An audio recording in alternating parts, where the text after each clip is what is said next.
नमस्कार दोस्तों, एक बार फिर हमारे YouTube चैनल में आप लोगों का हार्दिक स्वागत है। लेटेस्ट अपडेट निकल कर आई कि कर्मचारियों के लिए आ गई है बहुत बड़ी खुशखबरी। एनपीएस में बड़े बदलाव का ऐलान।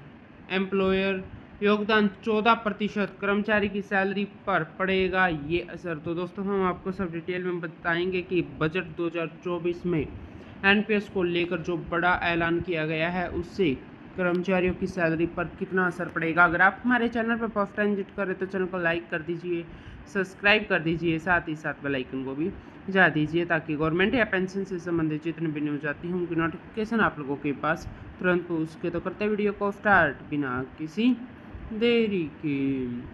दोस्तों, संसद में बजट 2024 पेश करते हुए वित्त मंत्री निर्मला सीतारमण ने एनपीएस को लेकर बड़ा ऐलान किया। राज्य और केंद्र सरकार के कर्मचारियों के लिए एम्प्लॉयर का एनपीएस कंट्रीब्यूशन अब बढ़ाकर 14% कर दिया गया। अभी ये 10% था, इसमें इजाफा किया गया है। इससे कर्मचारियों को लॉन्ग टर्म में और भी अधिक फायदा होगा। वहीं दूसरी ओर उनकी टेक होम सैलरी पर भी असर दिखाई देगा।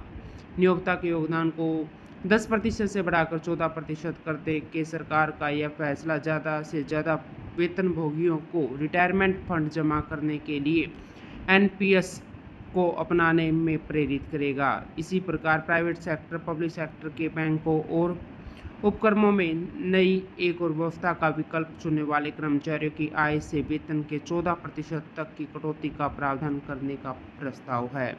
एनपीएस एक मार्केट लिंक्ड स्कीम है जो मौजूदा समय में रिटायरमेंट प्लान के लिहाज से ये खासी लोकप्रिय है। पहले ये स्कीम सिर्फ सरकारी कर्मचारियों के लिए शुरू की गई, लेकिन साल 2009 के बाद सरकार ने नेशनल पेंशन स्कीम को प्राइवेट सेक्टर के कर्मचारियों के लिए भी शुरू कर दिया, जिससे दो तरह की अकाउंट खोले गए, जिनमें से पहला एनपीएस टीयर 1 एक रिटायरमेंट अकाउंट होता है और वही टीयर 2 वॉलंटरी अकाउंट है। दोस्तों, एनपीएस में किए गए बड़े बदलाव को साफ शब्दों में समझाएं तो आप अपनी कंपनी कर्मचारियों के एनपीएस खाते में हर महीने 14% तक का पैसा जमा कर सकते हैं, जो उनके रिटायरमेंट के बाद मिलने वाली पेंशन में इजाफा करने वाला साबित होगा। दोस्तों, एनपीएस में किया गया चेंज न्यू टैक्स रिज्यूम का विकल्प चुनने वाली कंपनियों पर लागू होगा। इसके साथ ही यह आपको टैक्स बचाने में भी मदद करेगा। एनपीएस योजना के तहत बेसिक सैलरी का 10% कर्मचारियों को और 14% सरकार की तरफ से योगदान किया जाएगा।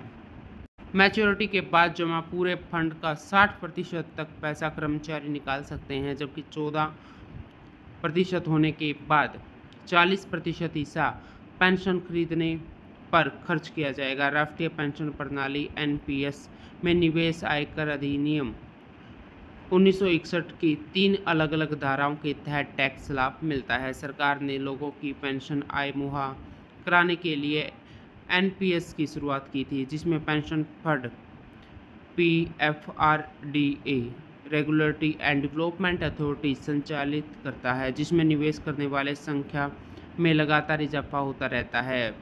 पीएफआरडीए ने 2023-24 में गैर सरकारी क्षेत्रों से एनपीएस में सीधे तौर पर 9,47,000 नए ग्राहक जोड़े, जिनमें एनपीएस की एयूएम साल दर साल 30.5% बढ़कर 11.73 करोड़ रुपए हो गई।